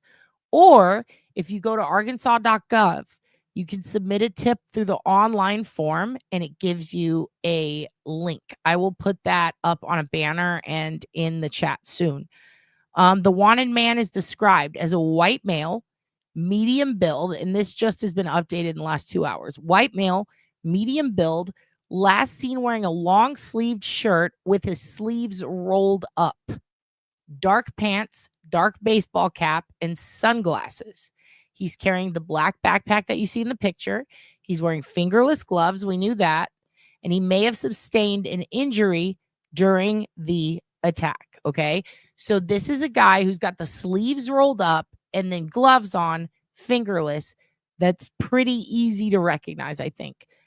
Witnesses observed him leaving the area in a black 4-door sedan, possibly a Mazda, with its license plates obscured by tape, leaving towards Highway 170 or State Highway 220. So he was leaving towards Highway 170 or State Highway 220. Okay. What the public can do. If you were at the Devil's Den State Park on Saturday, July 26th, please review any photos, videos, or GoPro camera footage for images of the person of interest or the described vehicle. So even if you just see a vehicle parked that has tape over it, if you see a black Mazda parked that seems like it fits that description, is in that area, please report it to police immediately. Do not put it on the internet. Check security or game camera footage for any unusual activity or matching vehicles to that description. Do not post the evidence online. Instead, please preserve the original files and submit information to Arkansas State Police. So they're asking you to preserve the original files. ASP is actively following all leads and working around the clock to resolve the case and protect public safety. ASP thanks the public for their assistance and urges anyone with any information, no matter how minor, to come forward immediately. I will say this. I've never seen a trail cam that good. It does look to have a slight filter on it. I do wonder if one of the family members took a picture of this guy while walking by, passing him, maybe thinking it was odd. If maybe, I don't know, if the mom ran away with the girls, and they found a phone along the way. If one of the girls had a phone, we don't know. This could just be someone who thought he was weird and took a picture from behind. So, again, the state police says, please preserve the original file. Do not post it online. And they stress that multiple times. Again, one more time. The wanted man is described as a white male of medium build, last seen wearing a long sleeve shirt with the sleeves rolled up, and they made it a point to put that in there twice too. Sleeves rolled up, gloves on, fingerless gloves. He may have sustained an injury during the attack. He has everything that you saw in the picture. He's wearing that. And he's in a black 4-door sedan, possibly Mazda, with its license plate obscured by tape, traveling towards State Highway 170 or State Highway 220. I'm going to hit play on this, and then we're going to pull up a map and take a look. The other key piece of information they released today was they believe that this suspect was injured in the attack. They haven't released the cause of death and how the attack actually happened, but they believe that he is injured. It's interesting, though, they don't say how, like the type of injury. Because I think if I was at a restaurant, I see, they tell me, oh, he definitely hurt his hand, and you see someone in a bandage, you would, the red flags might go off there. Or if he had a broken leg and the guy's limping a bit. What do you make of still the vagueness of this attack and what we know thus far? Well, it sounds as if the investigators don't have enough evidence really to be able to release to the public, and or media outlets to kind of put it out there to go on, right? So that it sounds like they're piecing together little bits of information, and or based on the condition of the victims, if it seems as if the victims were fighting off the attacker, which one would imagine that might happen, right? That based on the injuries to the victims, based on any weapons that may have been found at the scene, if any, that might indicate exactly what type of injuries or how the perpetrator might be injured. So again, if you're seeing this sketch of a way, and on top of that, they have scratches on their face, or they have cuts on their hands and so forth.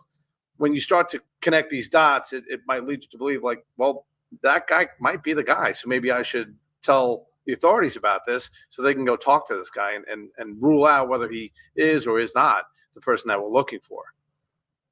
To our understanding, these two young girls who lost their parents are the only witnesses to this. And they reportedly ran to a visitor station so they could call 911. I can't imagine I just think of their age too and what they saw. I mean, it's so horrific to think about. But from a law enforcement standpoint, they are the people who saw this guy and are able to put together a picture of what happened. How do you even go about interviewing these young girls, knowing the trauma that they were just through, but needing to get that information to try and bring this person to justice? Yeah. I mean, unfortunately, I've had unfortunate task of having to do that. Some children are remarkable in the accuracy of what they see. and how they can sort of verbalize that and articulate that. And some, like a lot of other adult crime victims, are so traumatized by what's happened to them that they give out information that they believe is accurate, and then it turns out not to be accurate. Okay, let's pause it for a second. Yeah, I think so too, Stevie. I think it could just be somebody who was taking a picture from behind. I do know that there's a lot of cases out there where people are like, this guy looks strange, so I got a picture of him. Who knows? But the point is, we have the picture. I'm going to pull up. This is a little more on Devil's Den State Park, and we're going to take a look at it. And let's see what's going on. A witness who was at State Park Saturday. Oops.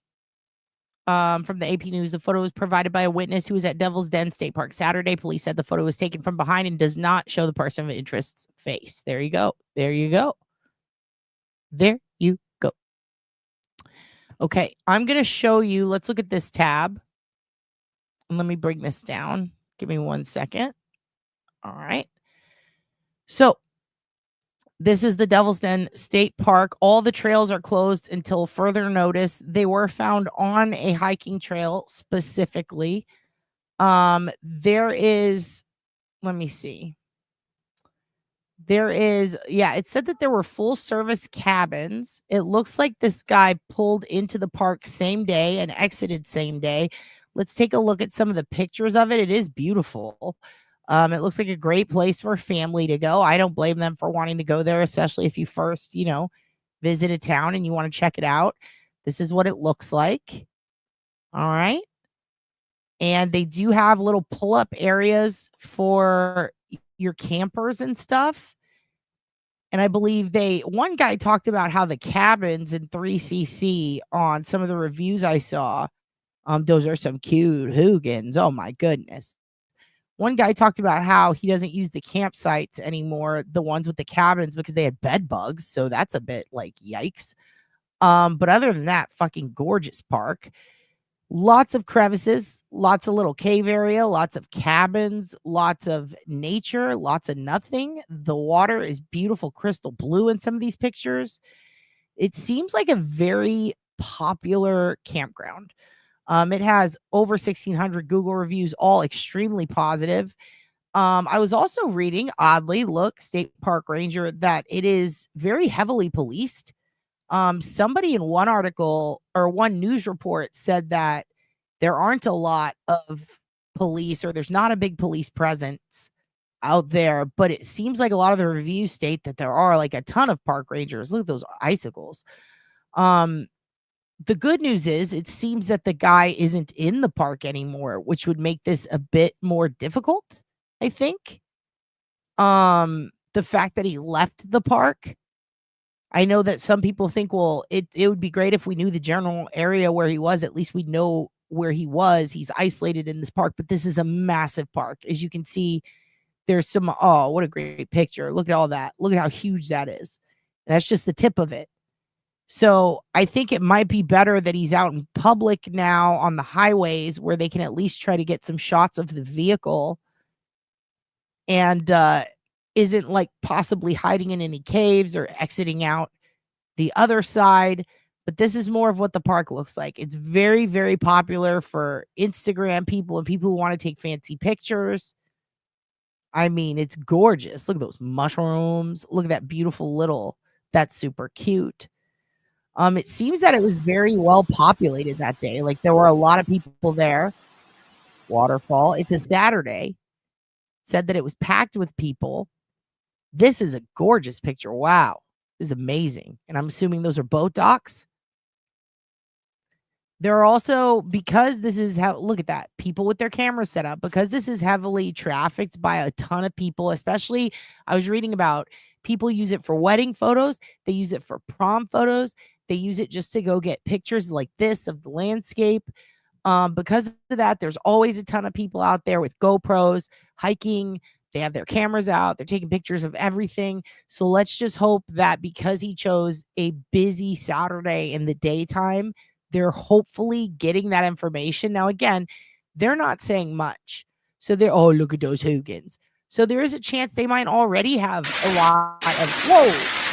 lot of video and audio that have been submitted, but they have to go through it, right? And even if they go through it and they find something, they may not show us right away. Look at that. See, already, look, these people are camping or hiking, and they're taking video. And look, there's people right there in the distance. This is the hiking trails apparently get pretty busy. So yeah, it's gorgeous. Okay. And look at all the people along that trail. So this is going to be very busy because it's the summertime. It is hot. I do wonder if that guy was wearing a ton of layers of clothes, maybe to protect from sunburn or tattoos. I wonder if he has a lot of tattoos. So, because if you don't want people to know you're white, you can cover your whole fucking face, wear a balaclava, something like that. This guy wore sunglasses. People are going to know his ethnicity or what his skin color is by looking at him. So rolling up his sleeves, rolling him down, fingerless gloves. It seems, didn't really care that people saw that. So to me, it makes me think that this guy is pretty stupid, pretty careless. But the fact that he's wearing long sleeves in this weather, it makes me think maybe he has some tattoos he doesn't want people to see. That's just my opinion. Look at that hooligan. Look at that hooligan. Yeah, this is a gorgeous park. So there's some pictures of it. And we're back at the beginning. There you go. So I'm going to let this continue. And then I got to go, you guys. I got to go. We have stuff to do. But tomorrow we're going to be back. If I have any more updates on this, I will let you know. You know what, Tiff? You're a brilliant fucking genius. Yes, maybe that's why he's wearing the fingerless gloves. Needs access to his phone. Maybe to, whatever weapon he has. But he's covering a hand tattoo. That's actually brilliant. I do wonder. You've given me something to think about. Hello, Joe Nanners. Hello, nice to see you. Right when we're leaving, too. Oh, no. So here's what we're going to do. I'm going to keep an eye on this. I'm going to try to get more info. This is super sad, but I am going to show it because I did see that, too. I didn't hear it. I saw someone write about it. Did they show us a shortened version of the dispatch call on this one? If I can get the full dispatch call, I will definitely put it up for you guys. On the dispatch call, officers said they could hear the parents yelling for help, but by the time they found them, they were deceased. Ugh, that's so sad. That is so sad. All right, I'm going to go ahead and put it back on this. We're going to hear the rest of what he has to say. I've seen this guy on a few different reports, and he's a smart dude, and I don't mind. So I am interested in what he has to say about this. It's hard to say, with these young girls, whether or not the information that they've given, how accurate it is. We would hope that it is accurate enough to lead us in a direction, or lead investigators in a direction to find, this awful perpetrator that's out there. But you have to also remember the psychological trauma that these children have endured at such a young age, especially. It'd be traumatizing for anybody, but especially for a young child. It could potentially be a barrier to the investigation if the information that they've given is not accurate. The description that we have of this suspect, not only do we have the sketch and he's wearing a hat, they were saying he's wearing sunglasses, long sleeve shirt with the sleeves rolled up. One part that stood out to me, and I don't know if it stood out to you, but he was wearing fingerless gloves, like workout gloves, something like that. And also had to think of what he was investigating this, and that's the description you're going with. What stands out to you? Yeah. It's just the fact that using fingerless gloves is just always odd to me in any type of crime, because if you're going to if the idea is that you're wearing gloves to either handle a weapon or he thinks the same thing I do. I agree. It's weird. Like, why would you even wear gloves at all? But Tiff had a great idea. Maybe it's to cover a hand tattoo. That's brilliant. And also, I do wonder, were they leather? Was it a tough, strong leather? And if so, was it an attempt to prevent cutting himself if he was using a knife? Correct? I do wonder about that. You were there once years ago at this park. What did you think about it? Did you see a heavy police presence when you were there? Very interested, because there were locals who were arguing about that, saying there's not a lot. And then some people were saying, oh, there, I saw them everywhere. Yeah. Maybe he wanted to not get cut, but needed the dexterity. That makes sense. Control the knife for less slipping also makes sense. So does hide the tattoos, like what Tiff was saying. These are good points. To punch somebody or whatever it may be, that you'd want full coverings on your hands, right? If for nothing else, not leave fingerprints or any evidence behind. So that is a little bit odd that the gloves would be fingerless. Yeah, and if it was a Mazda, then that would make sense, right? I mean, it might have been a shitty Mazda, but we all know my old roommate used to buy fingerless gloves and do stick tricks in the yard, like he had a fucking lightsaber. Like, not even kidding. Like he was pretending to be Mortal Kombat, and he was an adult man. So, you know, people wear, I mean, Big J Okerson wears fucking fingerless gloves just on stage with the short sleeve shirt. I cannot explain why people do this. It is a very specific personality type. But, you know, this dude could have been really into racing. That's a good point. Given his, you know, based on what the sketch looks like, and, you know, one might suggest that, I don't want to use the term vagrant, but if the person might be potentially undomiciled or. So this is the part that I found a bit amusing, and I'm sorry, but like this guy is thinking he's on that Home Alone drip. He's like, he's thinking what everyone was thinking, like, oh, the wet bandits, like, oh, like Baby's Day Out, like criminals just have fingerless gloves, so they must be hobos. Come on, dude. That's the part where I stray from him. Because we've had, I'm thinking of a case that happened years ago where the guy lived in his car, right? So thank you. That's what I was thinking earlier, because they said the car was making a loud noise. I was thinking exhaust. If there's an exhaust issue, it was loud when it was leaving the park, right? That tells you this guy maybe has an affinity for racing. Interesting. Carrie, I like the way you think. I agree. When I hear loud, I think exhaust. And when I think someone fiddling with the exhaust, I think, oh, this is a bitch boy who thinks he can drive. So he was undomiciled, lived in the car that he had, and was sort of, you know, creeping in parks.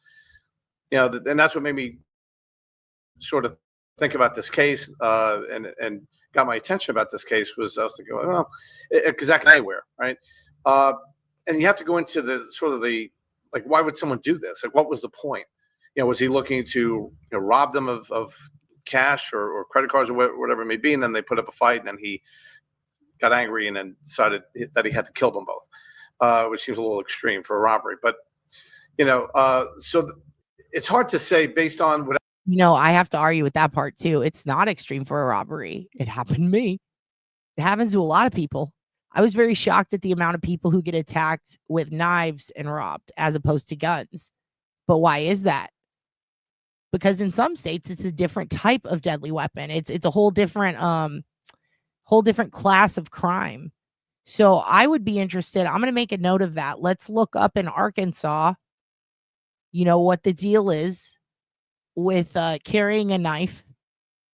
I also wonder, was this guy, did he have a gun and they just aren't telling you? You know, they're not letting us know. We have a lot of the loud, sporty Subarus in my area. Yeah, here in Texas, people will, it's like a sawed-off shotgun. They'll saw off their exhaust. They do all sorts of stupid shit. I have to be careful. I have a Honda. People love stealing Hondas for racing, ripping out the struts, doing all sorts of stupid shit with them. Getting a further description of what he, you know, was fully wearing. I mean, is that the type of outerwear that someone would be wearing if they were hiking? You know, or is it the type of outerwear of someone who just happened to make their way into the park? You know, looking for to do a crime. And then his getaway vehicle, I guess I'll call it that. He was last seen in a Mazda, the sedan, 4 doors. They believe it's a Mazda, dark colored, but he covered the license plate with either duct tape or electrical tape. I always think of license plate scanners and how those can be really helpful in these investigations. What type of challenge I mean, is that, I mean, you're an investigator who's done this. I mean, what type of challenge does that present when it comes to trying to find his car? And if he started driving 72 hours ago, there's a lot of places he could have gone. Well, so the challenge is that if you were going to use license plate readers, right, that creates a barrier because now the license plate reader is not going to be able to read the license plate that's been covered. In a lot of crimes, however, with cars, even with legitimate license plates on them, sometimes the license plates don't belong on the car that they're on, right? So, and a lot of times you have these temporary tags that dealers might, give to someone just purchasing a car for 30 days or 60 days, whatever it may be. So license plates don't always tell the full story. But again, it does give investigators sort of one less to use. However, having said that, if someone is passing a car that fits the description of this particular vehicle with license plates that are obscured, especially obscured with some sort of tape, that would raise, I think, the eyebrow of a lot of different people saying, well, why would this guy have tape over his license plate? And if they've heard about this case, then again, that in upon itself might say, oh, wait a minute, I heard about a vehicle with taped license plates. And that in upon itself would be enough for someone to call 911 and say, hey, I'm following a vehicle that fits a description of a vehicle that's wanted in connection with a crime that just happened recently. Could you come check it out? And again, I'm sure the authorities would love to do that. And then just lastly, Tom, I mean, you look at, the 72-hour period that we're crossing now. This is in a state park where not a lot of cell service, and I'm sure that's making it difficult for law enforcement. The suspect drove and could still be driving, but we have a description that seems pretty solid. The sketch is now out there, potentially injured. Sadly, these two witnesses, these young girls, how difficult would you say the task is that police are facing right now when you think of searches that have been similar to this that you've seen in your career? Yeah. Well, again, I'm not familiar with this specific area, but it based on what I've looked at, it looks fairly remote. And to do when you consider the terrain of this area as well, it creates certain barriers to doing a search.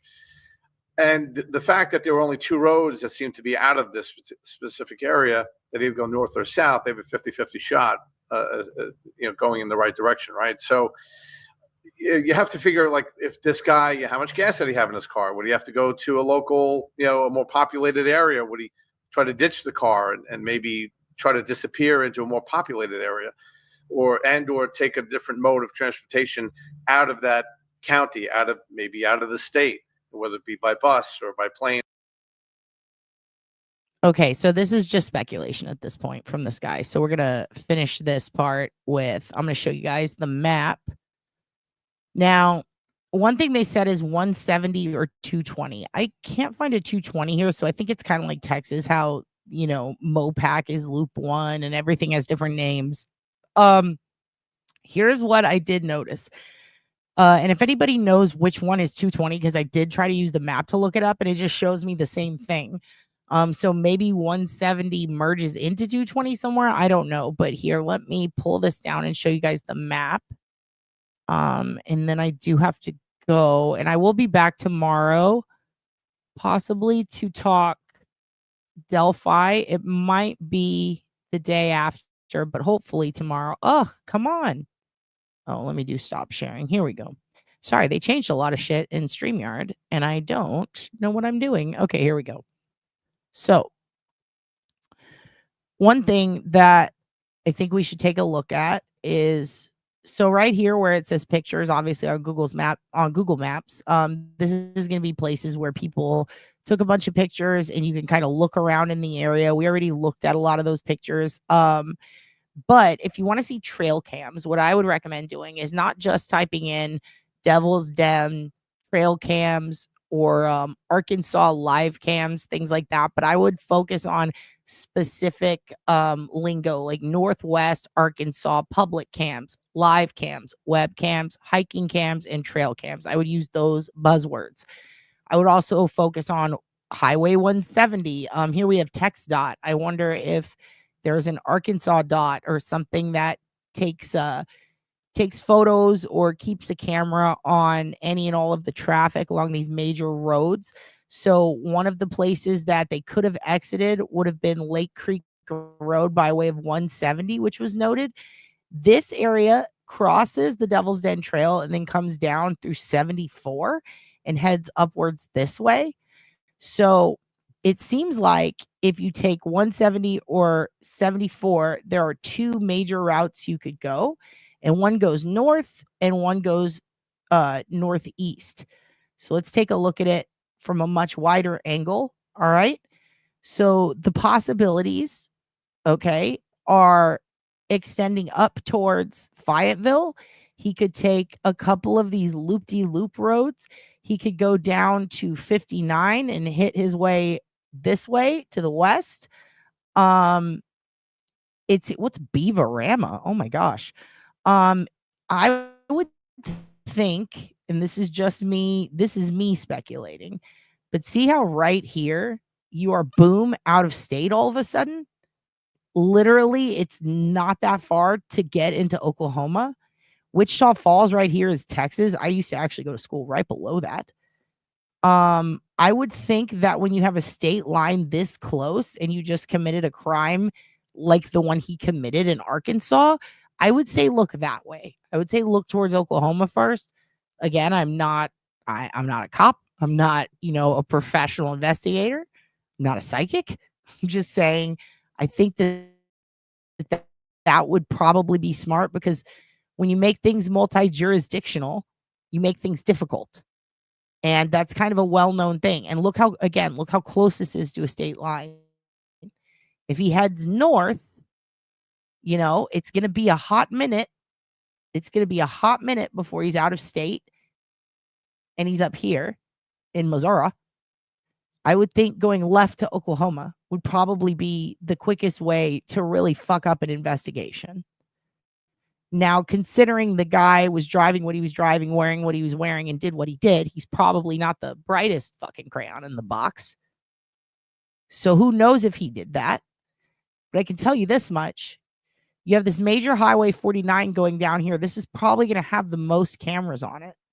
If he could likely pop up here to 265, get to Hog-Eye, come up to Prairie Grove, and then boom, be out within a couple of hours. So this is very interesting. Now, I wouldn't think getting caught in Oklahoma would be a good idea, because they're a bit heavy-handed there. However, so are they in Arkansas, and so are they in Missouri. And by that, I mean the law. I don't think that the smaller towns in Oklahoma are nearly as equipped to handle such a task of hunting such an individual. So I'm just going to take a guess here and say probably look towards going over the state line in Oklahoma. Especially considering how close that is. That's so close. I mean, really, ideally, you'd still technically be in the park and get all the way to the natural dam and then just take that right here. And then boom, you're right over the state line. He might not even, he probably has to go through Evansville. But I think that would be something to check out. Again, this just happened on Saturday. I'm trying to catch up on all of it.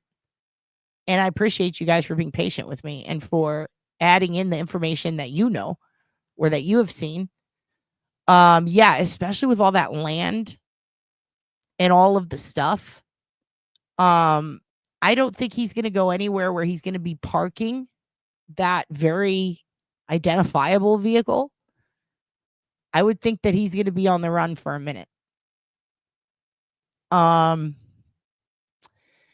No cell service, less witnesses, less surveillance, also keeping the noise. Like, think about it, like parks are massive. If he's in a no cell service area and he's been scouting, he might know who's camping in the area. And when he sees an opportunity without a lot of campers, an isolated campsite where sound isn't going to travel as far, or it might not be heard if it does.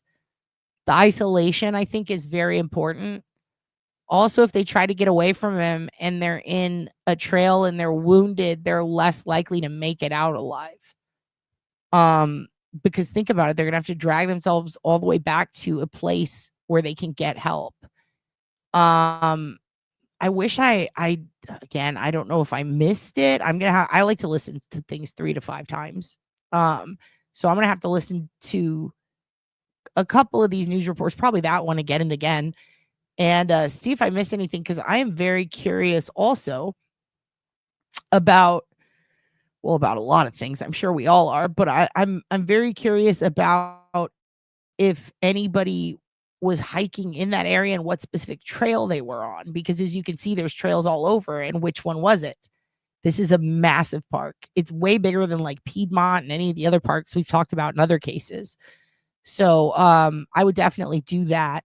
I think searching IG and TikTok for Devil's Den, hashtag Devil's Den, I would definitely, you could search like, it's a huge park in a small town, right? Or a small town area, very isolated. I would think any state records from there in Arkansas or in Oklahoma. I do wonder if there are black Mazdas that perhaps, have similar, I mean, really, it's just even that's so vague. But black Mazdas, if they come up with any issues with illegal exhaust. Now, here's another thing. There's a lot of places where they just kind of let you do whatever you want to your exhaust. That's not allowed here. Here, there's like a lot of emission standards. So people will get pulled over and cited for that. I don't know if it's like that there. Again, I'd like to see all the laws and statutes surrounding everything from knives to exhausts on cars. They need to figure out who that family was going to, who knew that the family was going to be there that day. I don't think it was random because of all the premeditation this guy clearly did. But I'm also wondering, is the premeditation just for anyone? Or was it for them? And if it was for them, that's very odd because, again, they just moved there. But what if they moved there to get away from a stalker or something? We don't know that yet. It's all very strange. And the fact that they would do it in front of 2 little girls, this is a callous individual. This is a piece of shit. I would think that even if you were stalking it to get anyone or a crime of opportunity, seeing an entire family with 2 kids would not be the choice, right? So it's very strange. And the fact that, obviously the dad was attacked. I'm presuming first. I'm saying obviously, but only because the mom was able to get away. Did the dad and him have words on the trail about something? Was this like a crime because this guy got angry because of something that was said? We don't know. We don't know. With that said, I will be putting up a thread for this. I'm going to be spending a lot of time the next couple of days looking for cameras for this and for Kobe. Still looking for Kobe Davis's, Kobe, the Kobe Richards case information. And actually, there are 2 Kobes that I've been looking at. I know that's crazy. But let me make sure I got his last name right because I am so spent mentally. But yeah, we're going to be looking anyway, Jessica's cousin or nephew. We're going to be looking at, I'm going to be looking at a lot of cameras for Kobe, and I'm going to be posting it. Anything that I can find, any links to anything under the community wall. So if you see me posting some new stuff, you're going to notice that. Also, I'm going to put up a thread for this. And if you guys do find anything, again, don't even post it on the thread. If you actually find something, send it directly to Arkansas State Police. I'll put the phone number as well for that. I think that that's really important to have, and the tip line. But yeah, I think that trail cams are going to be very important for this, or, if anything, public traffic cams, something like that. I also, if anybody can find out exactly where the crime occurred in this park, as soon as you hear something, please let me know, because that's one thing I couldn't find exactly. Like, I'm very interested in the exact area, because if we know the exact spot, then we can see the exact route he would have had to use to exit. And that's really important.